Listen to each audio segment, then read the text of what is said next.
నమస్కారం అండి, నా పేరు డాక్టర్ స్వచ్ఛల, జీవా ఫర్టిలిటీ సెంటర్స్ లో సైంటిఫిక్ డైరెక్టర్ ని. ఇవాళ మనం ఎండోమెట్రియోసిస్ గురించి మాట్లాడతాం. దీని సివియరిటీ ఎలా ఉంటుంది, ఇది ఎందుకు అవుతుంది అండ్ దీని ప్రభావం ఫర్టిలిటీ మీద ఎలా ఉంటుంది. సో ముందుగా ఇది గర్భసంచి, ఇవి ట్యూబ్స్, ఇవి ఓవరీస్ రెండు. సో ఈ ట్యూబ్స్ అనేవి రెండు ఉంటాయి, ఓవరీస్ రెండు ఉంటాయి. గర్భసంచిలో పెరిగే పొర లోపల ఉన్న టిష్యూ బయట ఉందనుకోండి, బయట కూడా పెరుగుతుంది అనుకోండి, దాన్ని ఎండోమెట్రియోసిస్ అంటారు. ఈ టిష్యూ ప్రభావం ఎలా ఉంటుందంటే ప్రతి పీరియడ్ కి ఈ టిష్యూ పెరుగుతూ ఉంటుంది గర్భసంచి లోపల. ఎందుకంటే పిండమన్నా రావాలి, అక్కడ ఇంప్లాంట్ అవ్వాలి, లేదా పిండం లేదనుకోండి, అలాంటప్పుడు బ్లీడింగ్ పీరియడ్ వచ్చేస్తుంది. కాకపోతే ఈ టిష్యూ పెరుగుతున్నప్పుడల్లా ఈ టిష్యూ కూడా పెరుగుతుంది, బయట ఉన్న టిష్యూ ఓవరీస్ మీద, ఫెలోపియన్ ట్యూబ్స్ మీద, పెల్విక్ ఏరియాలో.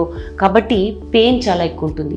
సివియరిటీ ఎన్ని చోట్ల ఈ ఎండోమెట్రియోటిక్ టిష్యూ ఉంది, దీని ప్రభావం ఏంటి, ఎంత డీప్గా ఉంది, దాన్ని బట్టి పెయిన్ కూడా ఉంటుంది. దీన్ని డిస్మెనోరియా అంటారు. పీరియడ్ అప్పుడు పెయిన్ డిస్మెనోరియా అంటారు. కాబట్టి ఎండోమెట్రియోసిస్ వాళ్ళకి డిస్మెనోరియా అనేది చాలా ఎక్కువ ఉంటుంది. డిస్పరోనియా కూడా ఉంటుంది, అంటే pain during inter course, sex చేసేటప్పుడు కూడా ఈ పెయిన్ ఎక్కువ ఉంటుంది.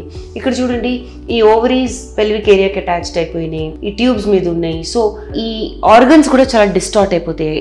ఏవి ఎక్కడ ఉండాలో ఉండకపోతున్నప్పుడు ఇంటర్ కోర్స్ చేస్తుంటే చాలా నొప్పిగా ఉంటుంది. ఈ సివియరిటీ బట్టి ఈ పెయిన్ కూడా ఉంటుంది. యూజువల్ గా ఎండోమెట్రియోసిస్ ఈస్ట్రోజన్ ప్రభావం వల్ల అవుతుంది. సో హార్మోనల్ ఎఫెక్ట్ చాలా ఉంటుంది. ఈస్ట్రోజన్ పెరుగుతా ఉన్న కొద్దీ ఈ టిష్యూస్ కూడా పెరుగుతాయి, అండ్ బ్లీడింగ్ అవుతున్నప్పుడు ఈ పార్ట్స్ కూడా బ్లీడ్ అయినప్పుడు పెయిన్ కూడా ఎక్కువ ఉంటుంది. జెనెటిక్ కారణాల వల్ల కూడా ఎండోమెట్రియోసిస్ ఉండొచ్చు. కాబట్టి ఈ కారణాలు ఏంటో కనుక్కొని ట్రీట్మెంట్ ఇస్తారు. ట్రీట్మెంట్ లో NSAIDs పెయిన్ కిల్లర్స్ ఇస్తారు.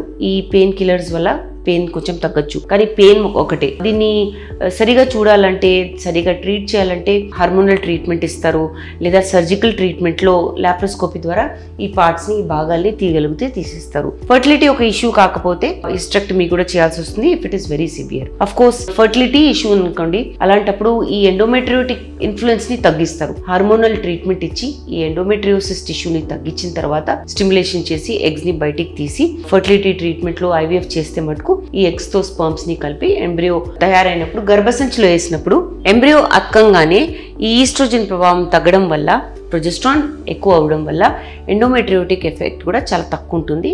అండ్ ప్రెగ్నెన్సీ అప్పుడు, బ్రెస్ట్ ఫీడింగ్ అప్పుడు కూడా ఈ ఎండోమెట్రియోసిస్ అనేది తగ్గుతుంది. దీని గురించి ఇంకా వివరాలు కావాలనుకుంటే తప్పకుండా జీవా ఫర్టిలిటీ సెంటర్స్ కి ఇచ్చేయండి. చాలా థ్యాంక్స్ అండి మా వీడియోస్ చూస్తున్నందుకు. మరిన్ని ఇలాంటి ఇంట్రెస్టింగ్ వీడియోస్ కోసం మా ఛానల్ ని తప్పకుండా సబ్స్క్రైబ్ చేయండి. Thank you.